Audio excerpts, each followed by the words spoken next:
Viewers, இன்னைக்கு நம்ம வித்தியாசமான மீன் குழம்பு செய்ய போறோம். ஏன்னா இதுல நம்ம தேங்காய் ஊற்ற போறதில்ல.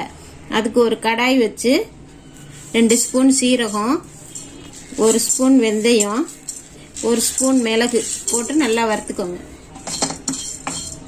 இதுலயே அப்படி 4 ஸ்பூன் கொத்தமல்லி போடுறோம். இதையும் போட்டு நல்லா வாசம் வர்ற வரை வறுத்துக்கிறோம். வறுபட்டுருச்சு.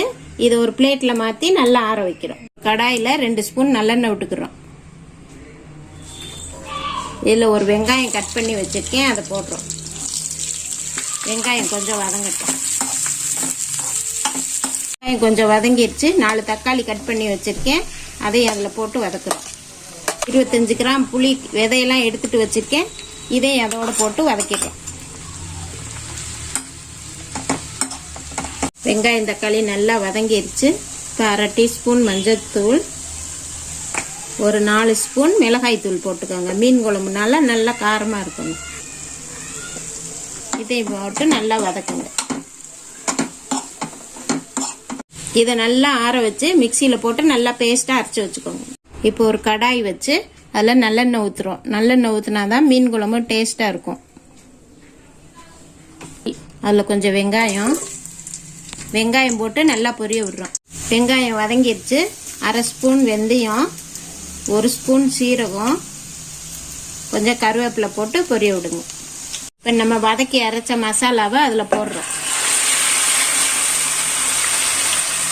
மசாலா எண்ணெய் பிரிஞ்சு வர்ற வரை நல்லா வதக்குங்க.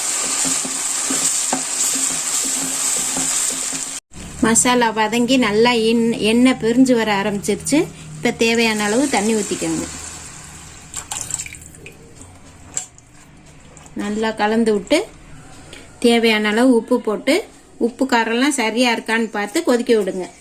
போட்டு நல்லா கொதிக்க விடுங்க.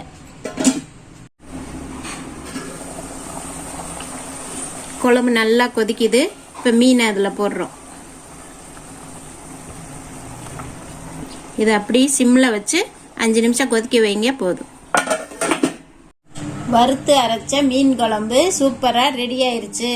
இது இட்லி, தோசை, தேங்காய் சாதம் கூட எல்லாம் சூப்பராக இருக்கும். நீங்களும் உங்கள் வீட்டில் செஞ்சு என்ஜாய் பண்ணுங்க. இந்த ரெசிபி உங்களுக்கு பிடிச்சிருந்துச்சுன்னா நம்ம கேஎஸ்கே கிச்சனை லைக் பண்ணுங்கள், ஷேர் பண்ணுங்கள், சப்ஸ்கிரைப் பண்ணுங்கள். மறக்காமல் பக்கத்தில் இருக்க பெல் பட்டனையும் ப்ரெஸ் பண்ணுங்கள். தேங்க்யூ.